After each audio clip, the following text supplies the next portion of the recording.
Let's cover the bases now. Let's get a DFS and Sportsbook look at today's slate. First base here, favorite DFS player to pay out for, Matt?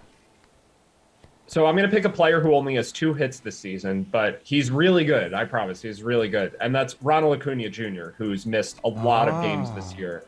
It was a little tricky thing I did there. But yeah. I like the Braves in general against Chris Bassett, in large part because I think Bassett ends up being the slate's highest owned pitcher. I think the Mets have gotten a lot of deserved hype this year for just how good they've been across the board, but especially their pitching staff. And this game has one of the lowest totals, but at the same time, the Braves offense is really, really good yet, and we just haven't seen that come to fruition, in large part because Acuña has missed most of the games this year. So I like him, but I also like the full stack because with Matt Olson there, this is a really, really high-powered offense, and despite the bad circumstances, they can score a ton of runs in any matchup, but you're also getting leverage here because I do think the field will very heavily gravitate towards Bassett. So for tournament purposes, I think this might be my favorite stack tonight overall for the Braves. Erik, who are you paying up for on DraftKings tonight? Yeah, I'll go with another outfielder in a similar price range who hasn't done all that much this season, although he's been healthy, and that's Jesse Winker at 5,200.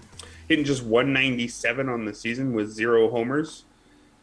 So maybe that'll keep his ownership rates down. But I think there are a decent number of reasons to like him, despite the fact that that poor performance is coming along with a poor barrel rate as well, which has dropped to 4.6%.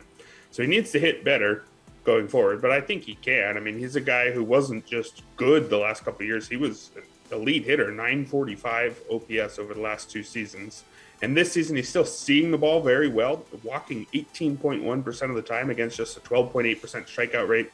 That tells me he's not that far from turning things around. He also has 5 hits in his last 2 games, so I guess you could say he's already turned things around.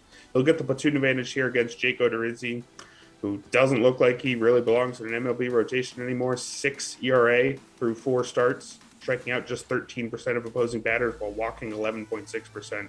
So I think this is a game where Winker continues down the right path and starts looking like the Winker we've come to know these last couple seasons.